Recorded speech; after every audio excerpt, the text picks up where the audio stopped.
Hello everyone and happy Pancake Day or Shrove Tuesday, and welcome back to Planet Chloe. I'm Chloe and I'm here to tell you how you can help the environment and live a better lifestyle too.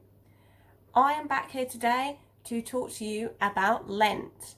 Lent starts tomorrow on Ash Wednesday, and it's a Christian tradition that lasts 40 days, and it's all about giving something up during the 40 days to allow yourself to be less distracted and more reflective on God and the Bible's teachings.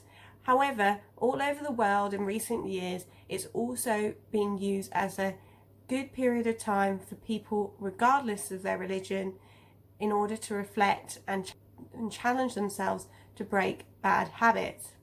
I do Lent every year. Last year I gave up cheese, and I also gave random acts of kindness towards people throughout the period. This year I've decided to go a step further, and I am going to be giving up meat for Lent to help the environment. Eating meat is extremely impactful on the environment. If you were to have a vegetarian diet for a year, you would save the same amount of greenhouse emissions as taking a family car off the road for 6 months. Not only are there problems with the greenhouse emissions of meat and dairy, but there are also problems around land and water use. And for example, one chicken breast uses as much water to produce as filling up a bathtub 6.5 times. So it's quite significant.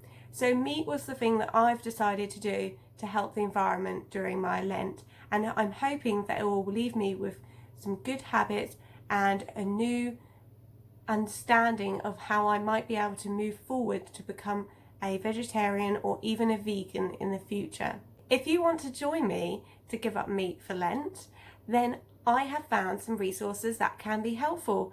There is a menu that has been created by a fellow YouTuber, and I will put that down in the description below.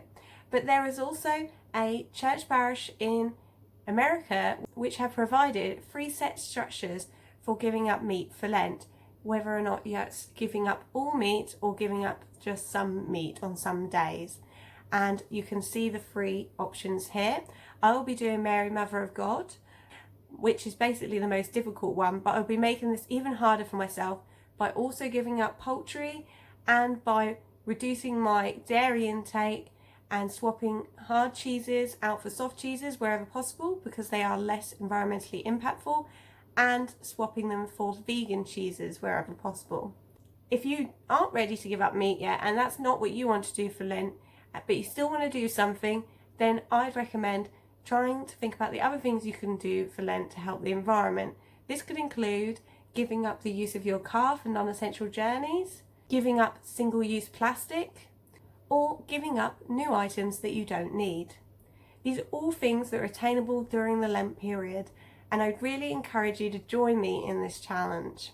So I'll be back here tomorrow for another video for the first day of Lent on Ash Wednesday, and I will be doing a video once a week on a Wednesday for the entire period of Lent up until Maundy Thursday in Holy Week. So I hope you will join me, and I will just leave you with a line from the Bible all about us looking after the land that God created. It's from Genesis, and it goes, "The Lord God took the man and put him in the Garden of Eden to tend and keep it." So that's all about us looking after the planet that God created and not polluting it. So I will leave you with that, and I hope you will subscribe and follow me for the next 7 episodes or so, and I will see you soon. Bye.